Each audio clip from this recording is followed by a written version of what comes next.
پورا ایک ضابطہ ہوتا اور پھر ایسے انتظام ہوتے. یہ تو ایک نادان کی خواہش ہے جو میں بات کر رہا ہوں کہ پیریوڈیکلی چیکس وہاں ہوتے, ورنہ ہمارے یہاں تو اس کا دستور ہے نہیں. کاغذوں پر پیریوڈیکل چیکس ہیں لیکن وہ جیسے ہوتے ہیں وہ آپ بھی جانتے ہیں, میں بھی جانتا ہوں.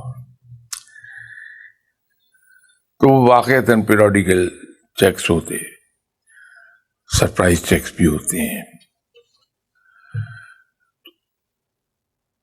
یہ ضرورت بن گیا ہے آج کی تیز رفتار زندگی میں کہ مائیں, اور جو ورکنگ ویمن نہیں بھی ہیں مائیں, ان کو بھی اپنی زندگی کے لیے وقت چاہیے. تو وہ بچے کو جو ہی ذرا سا وہ بڑا ہوتا ہے بچہ, وہ اس کے ہاتھ میں موبائل ہم تھما دیتے ہیں. موبائل پر وہ دیکھتا رہتا مختلف قسم کی گیمز اور پروگرامز. اور آپ کبھی نوٹ کیجئے کہ وہ بچے جن کے ہاتھ میں ہم موبائل تھما دیتے ہیں اور وہ پروگرام مختلف دیکھ رہا ہے, تو آپ کو حیرت ہوگی کہ بچہ 2 سال کی عمر میں امریکن ایکسنٹ میں انگریزی بول رہا ہوتا ہے. جی بالکل ایسے ہی. پڑھ نہیں سکتا وہ. ہاں جی. چونکہ سن کے سیکھ رہا ہے, پڑھ نہیں سکتا, تو وہ بولتا ہے امریکن ایکسنٹ میں. پھر اس کا لب و لہجہ ویسا ہو جاتا ہے جو امریکن لب و لہجہ ہے, جو ہمارے معاشرے میں کوئی زیادہ کمنڈیبل نہیں ہے. وہ اس لب و لہجے میں بات کرتا ہے. پھر ہر قسم کی گفتگو بے دھڑک کر دے گا بغیر یہ دیکھے کہ یہ بات کہنے کی ہے یا نہیں, اس لیے کہ انفلوئنس ہے اس پر امریکہ کا. جو ہی وہ 2 سال 2.5 سال کا ہوا, اس کو ہم نے پری نرسری کے حوالے کر دیا. ایک اس میں ریزن ایسا ہے, آئی نو کہ میری یہ بات کوئی زیادہ پسند نہیں کریں گے آپ کے ویورز, لیکن اس میں فیکٹ یہی ہے کہ انڈر لائنگ ریزن ایک یہ بھی ہوتا ہے کہ اپنی زندگی کے لیے وقت نکالا جائے. یہ کوئی زیادہ صحت مند روایت نہیں ہے. جو تربیت, جو وارمتھ اور جو سکون بچے کو ماں کی قربت میں ملے گا, ماں کی کمپنی میں ملتا ہے, وہ کہیں اور سے مل نہیں سکتا. تو بچے کا ایک عمر تک ماں باپ کی گود میں ہی رہنا بہتر ہے. آپ اندازہ لگائیے, آپ کی بھی اولاد میں بچے ہیں ماشاءاللہ, کہ جب آپ چھوٹے اپنے بچے کو سینے سے لگاتے ہیں, گود میں اٹھا کے اس کو, یہ اسٹیبلش ہونا ابھی باقی ہے کہ اس سینے سے لگا کے بھینچنے سے سکون باپ کو زیادہ ملتا ہے یا بچے کو ملتا ہے. کہ آپ کی دن بھر کی تھکن 1 منٹ میں دور ہو جاتی ہے. جی بالکل. اس سے محروم ہم نہ کریں بچے کو, ٹھیک, فار اینی ریزن. اس سے ڈسکس کرنا, کوئی بھی ریزن رہے, بچے کا حق ہے, اس سے ہم اسے محروم نہ کرنے پائیں. بچہ جب وہ اس ایمبریس میں, اس آغوش میں آئے گا تو اس کی نفسیات بھی کچھ اور طرح کی ہوگی. وہ پروٹیکٹڈ فیل کرے گا, وہ نفسیاتی طور کے اوپر بھی وہ ایک ایسی انوائرمنٹ میں ذہنی طور پہ اپنے آپ کو سمجھے گا جو بہت ہی کمفرٹیبل قسم کی ہے.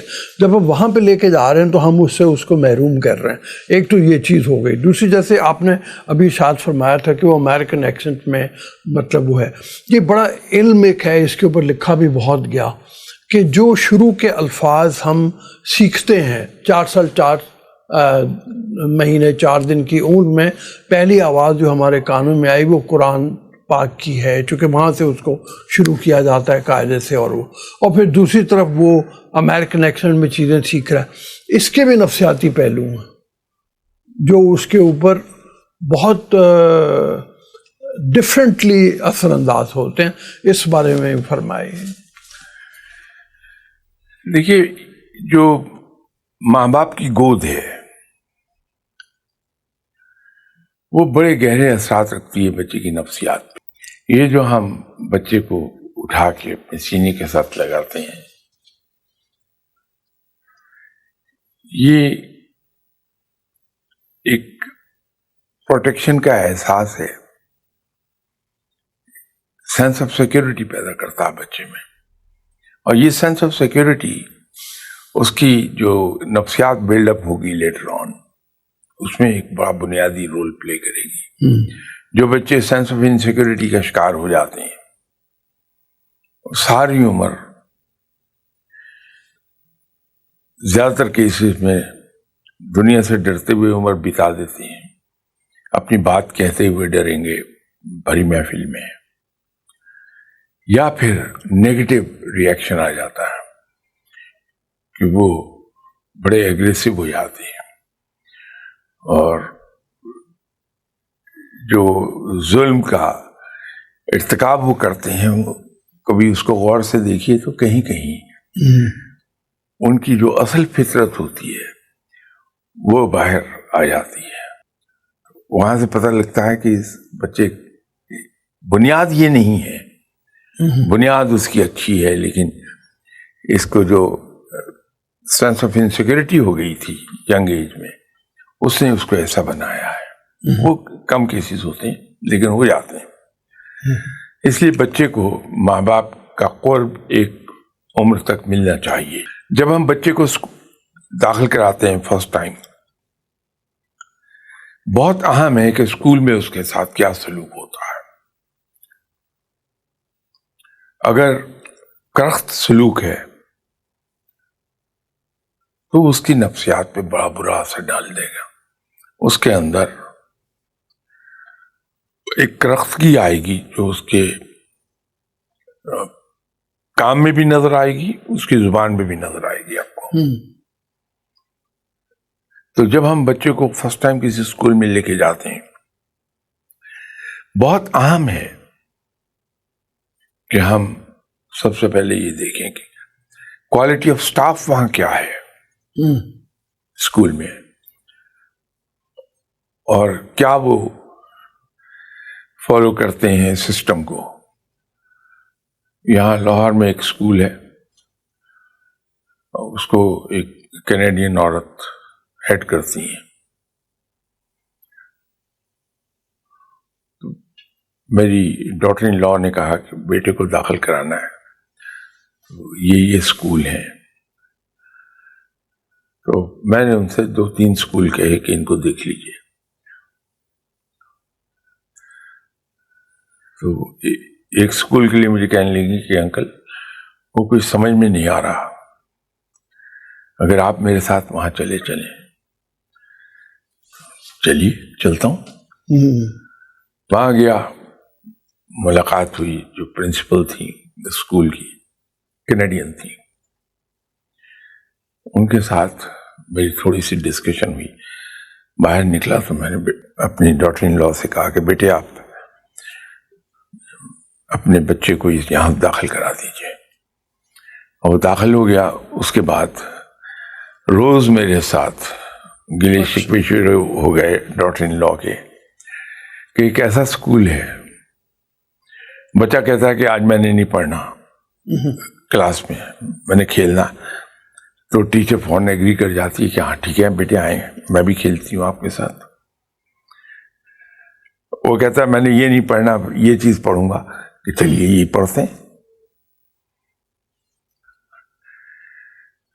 تو میں اس بچی کو تسلی دیتا رہا. لکیلی 2 سال جب بچہ وہاں پڑھ لیا تو بچے کی پرسنالٹی میں زبردست قسم کی چینج آئی کہ بڑا کانفیڈنٹ تھا، اپنی رائے کو بڑا کھل کر ظاہر کرتا تھا ایٹ دیٹ ارلی ایج. اچھا. جب وہ 5 سال کا تھا، جو کچھ وہ فیل کر رہا ہے وہ اس نے بڑے اعتماد سے کہہ دینا ہے. تو وہ میں نے توجہ دلائی کہ یہ دیکھیے یہ اس کی پرسنالٹی بلڈ کی ہے انہوں نے، اور ان کا رویہ بالکل درست تھا. اس کا نتیجہ اب کیا ہوا، وہ بڑا بچہ تو ان کا چلا گیا، HSN میں داخل ہو گیا. اور وہاں جا کے اس کی تربیت جو بنیاد بن گئی تھی اس نے اپنا کام دکھایا. اب انہوں نے اپنا چھوٹا بچہ بھی وہیں داخل کرا دیا. اس کی پرسنالٹی بھی اسی طرح بن رہی ہے. وہ کھیل کھیل میں سکھاتے ہیں. اچھا. بچے کو کنفرنٹ نہیں کرتے. کم از کم میرا رویہ تو ایسا ہے نا, بچہ کہہ رہا ہے کہ نہیں میں نے یہ کرنا ہے, نہیں تم یہ نہیں کرو گے, یہ کرو گے. وہاں وہ نہیں ہے. وہ ایگری کر کے کہ ہاں ٹھیک ہے وہی کرتے ہیں جو آپ کہہ رہے ہیں, تھوڑی دیر میں اس کو آرام سے موڑ کے اس طرف لے جائیں گے جو کرانا چاہ رہے تھے. تو یہ جو ارلی ایج کی ٹریٹمنٹ ہے ٹیچرز کی, وہ انسان کی بچے کی پرسنالٹی بنانے میں بڑا رول پلے کرتی ہے. ساری عمر ویسا ہو جاتا ہے.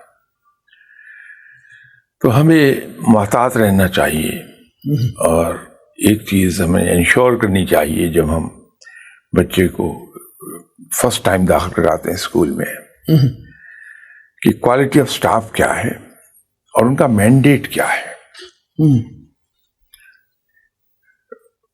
مقصد تو یہ ہے کہ بچہ ان کے اسکول میں آیا ہے, اس کی ذہنی صلاحیتیں پالش ہوں, نہ کہ اس کو ڈانٹ ڈپٹ کے ذریعے کرب کر دیا جائے. پھر جو تعلیم ہم دے رہے ہیں وہ اتنی کیئرفلی سلیکٹڈ ہو کہ اس سے بچے کا ذہن کھلے, نہ کہ وہ اوور لوڈ ہو جائے. ابھی آپ دیکھیے ہمارے یہاں چھوٹا سا بچہ جا رہا ہوتا, اس کا بستہ اٹھانے کے لیے ایک ملازم کو ساتھ جانا پڑتا ہے کہ بچہ اتنے بوجھ کو اٹھا نہیں سکتا.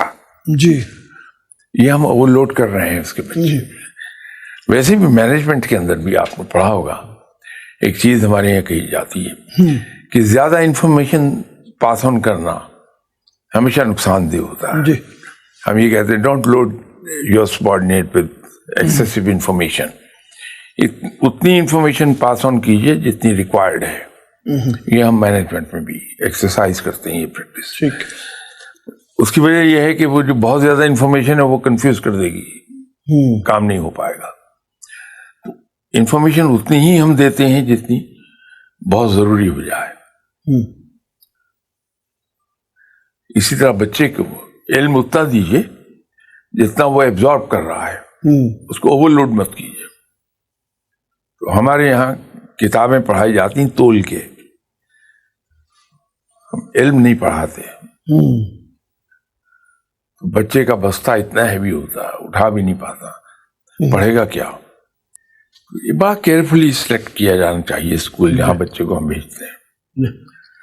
وہ آپ جیسے ارشاد فرما رہے ہیں تو وہ ولیم ورڈزورتھ انگریزی کے مشہور شاعر ہیں, بالکل.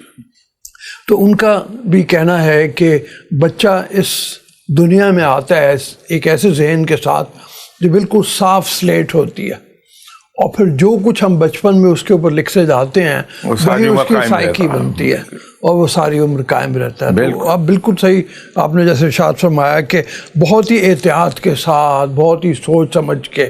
اس میں یہ فرمائیے کہ یہ جو بچپن کی کہانیاں, بچپن کی لوریاں, بچپن کی جو ہیں, ان کی اہمیت کتنی زیادہ ہو جاتی ہے اس کی شخصیت سازی میں. کمال کی بات آپ نے کی ہے. جی, ہمارے اسلاف تعلیم یافتہ نہیں تھے زیادہ, وہ آج بھی تعلیم ہوتی تھی. کہیں کہیں آپ کو زیادہ تعلیم بھی نظر آئے گی, لیکن ہم جنرل بات کر رہے ہیں تو وہاں تعلیم کا لیول کوئی بہت زیادہ اچھا نہیں تھا. لیکن اللہ تعالیٰ نے انہیں وزڈم سے نوازا تھا. اور یہ جو کہانیاں ہیں, معلوم نہیں کتنی صدیوں پہلے بزرگوں نے انہیں فریم کیا ہوگا. لوریاں کتنی دیر پہلے یہ بنائی گئی ہوں گی. لکھنے کا تو اس لیے میں نہیں کہتا کہ اس کا رواج نہیں تھا ہمارے یہاں.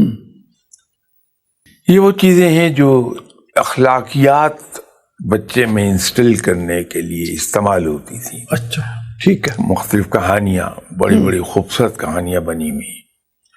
اس میں صرف جنات کی کہانیاں نکال دیجئے، وہ ڈر اور خوف پیدا ہوتا تھا اس سے، وہ مائنس کر دیجئے. لیکن باقی جو کچھ تھا وہ کہانیاں، اب آپ دیکھیے جب ہم کلاس 4 یا 5 میں تھے، حاتم طائی کی کہانی پڑھی تھی جی کہ اس رات کو، آدھی رات کو ایک مہمان آ گیا تو حاتم طائی نے اپنا بڑا قیمتی گھوڑا وہ ذبح کر کے اس کو کھلا دیا اور پتہ بھی نہیں چلنے دیا کہ میں نے کیا کیا ہے. تو اگلے دن اس مہمان نے پوچھا کہ تمہارے گھوڑے کی بڑی تعریف سنی ہے، گھوڑا کہاں ہے؟ تو اس نے بڑا شرمندگی کے لہجے میں، بڑا میکلی حاتم طائی میں بات کی کہ وہ میں نے رات ذبح کر دیا. اب یہ کہانی ایسی تھی، دیکھیے کلاس 4 میں پڑھی ہوگی میں نے، یا کلاس 3 میں کہیں اس طرح پڑھی. اب ان اینی کیس وہ آج سے کوئی 60-70 سال پرانی بات ہے، لیکن اس کا اثر ذہن پر آج بھی باقی ہے. یہ کہانیاں انسان کی پرسنالٹی بلڈنگ کے اندر بہت بڑا رول پلے کرتی تھی. تو ہمارے بزرگ بڑے سمجھدار لوگ تھے، بجائے ڈائریکٹ نصیحت کرنے کے ایسی خوبصورت کہانیاں بیان کرتے تھے، اور ان کہانیوں میں سبق تھا، اور وہ بچے کے ذہن پر اس طرح سے امپرنٹ آتا تھا اس کا کہ وہ ساری عمر نہیں نکلتا تھا، انفلوئنس کرتا تھا بچے کے رویوں کو. وہ چیزیں واپس آنی چاہیے.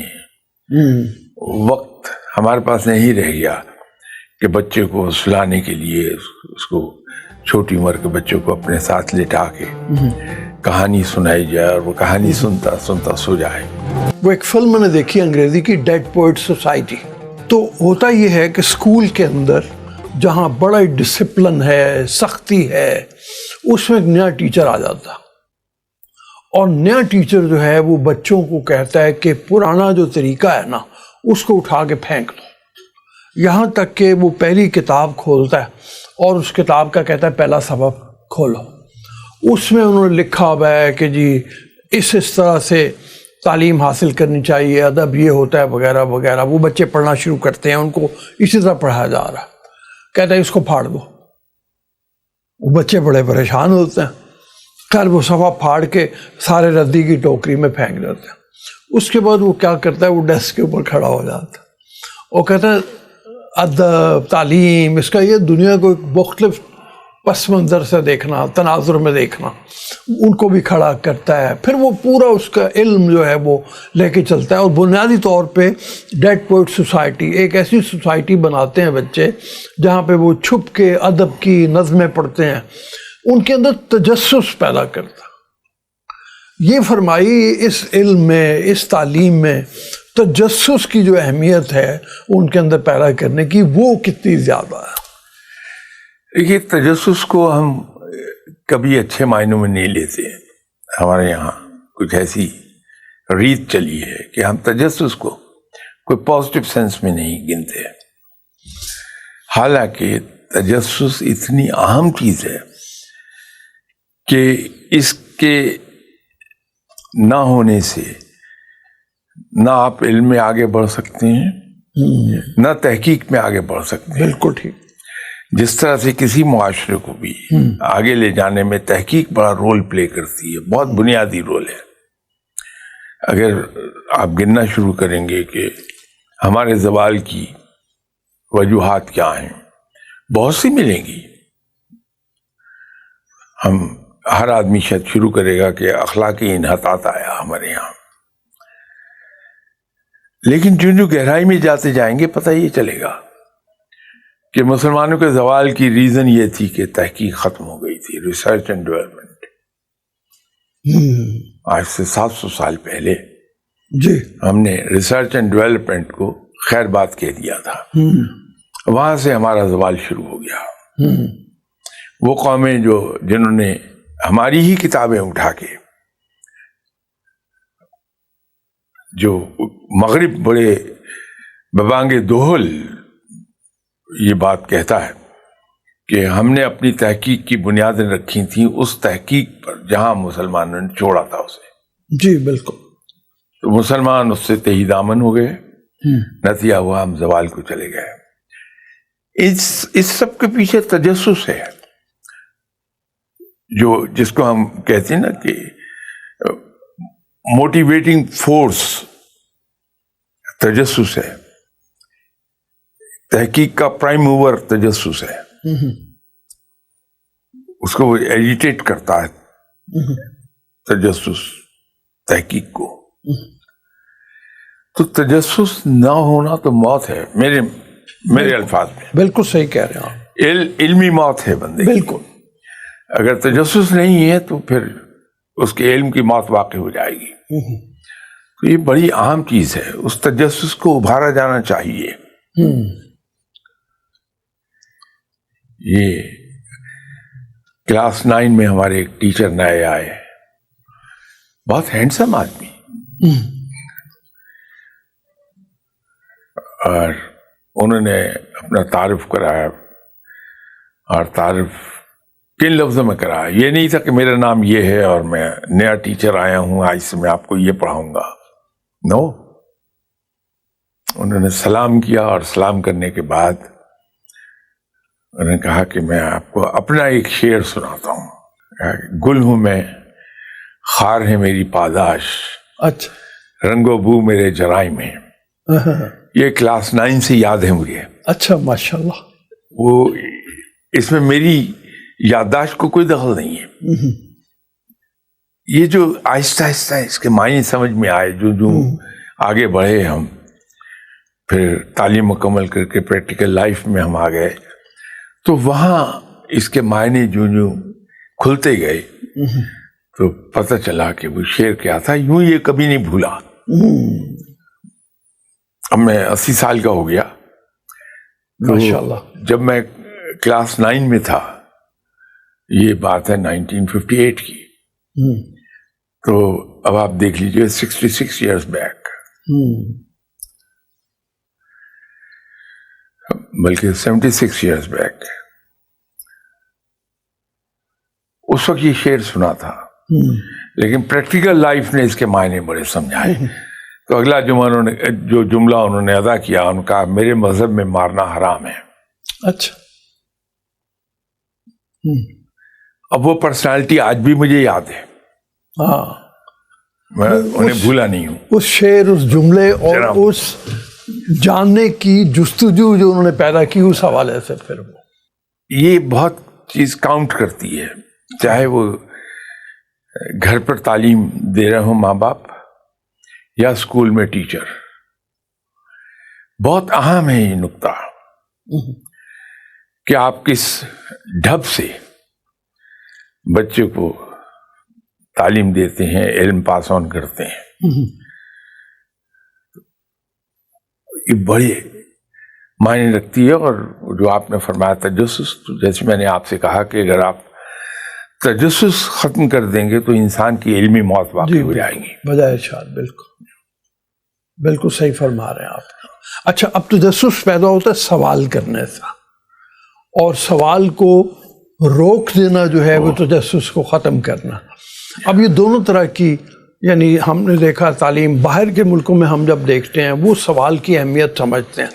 ہم نے عام سارے اسکولوں یا کالجوں میں تو نہیں میں یہ بات کہتا, اچھے بھی ہیں ہمارے ہاں, لیکن ہم اس کو شٹ اپ کال دے دیتے ہیں بچے کو کہ نہیں چپ کرو. ماں باپ کے اوپر بھی یہ صادق آتا ہے کہ وہ بچے کو سوال کرنے نہیں دیتے.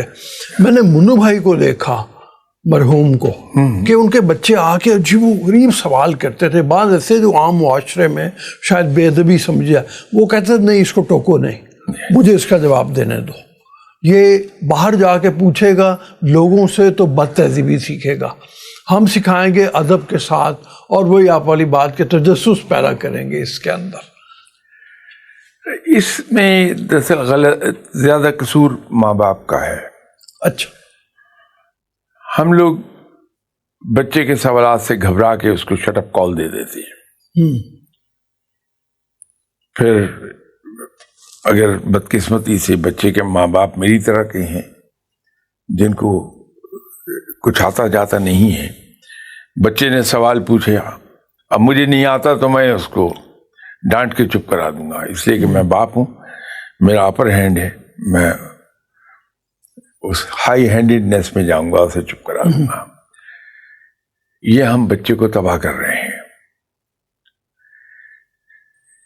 بلکہ انکریج کیا جانا چاہیے کہ آپ سوال کریں، جواب میں دوں گا، اور جہاں نہیں آتا وہاں بڑا اوپنلی کہہ دے کہ بیٹا یہ مجھے نہیں آتا لیکن میں سیکھ کے آپ کو ایک آدھ دن میں جواب دے دوں گا اس کا۔ ہاں، یہ بہت اہم ہے، سیکھ کے خود آدمی پہلے اپنے کوشش کرے۔ اس کو ایک چیز میں بتانا چاہوں گا، جی جی مجھے نہیں آتا، میں بھی کہیں سے سیکھوں گا تو آپ کو بتاؤں گا، جی بالکل، آپ بھی سیکھ سکتے ہیں۔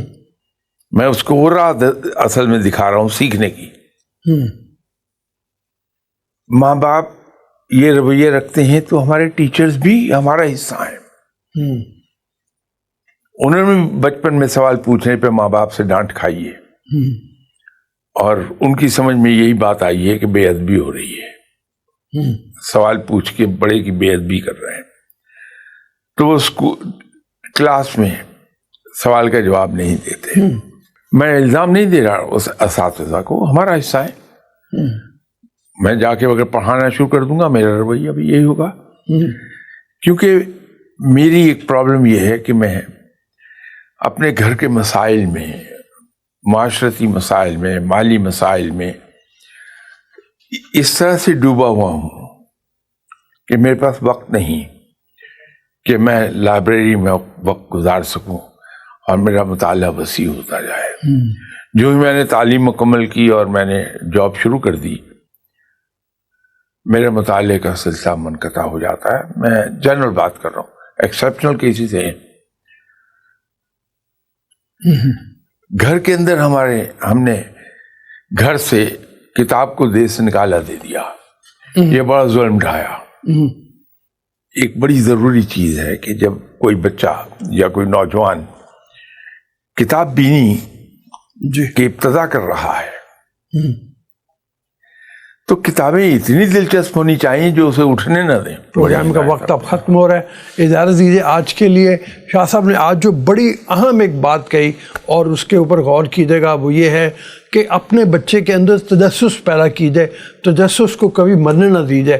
اس کی وجہ یہ ہے کہ تجسس ختم ہو جائے تو علم کی موت ہو جاتی ہے۔ تو اس کا تجسس اس کے سوالوں کی صورت میں سامنے آتا ہے، سوال اس کو پوچھنے دیں۔ اگر آپ کے پاس جواب نہیں بھی ہے تو شاہ صاحب جیسے کہہ رہے ہیں کہ خود تحقیق کر لیں، تھوڑا سا سیکھ لیں اور پھر بچے کو بتائیں، اس کے سامنے اقرار کر لیں کہ مجھے اس کا جواب نہیں آتا، میں تمہیں پتہ کر کے بتاؤں گا، اور بتائیں ضرور پھر اس کو، تاکہ وہ سیٹسفائی ہو سکے۔ اس کے ساتھ ہی اجازت دیجیے، اللہ حافظ الناس۔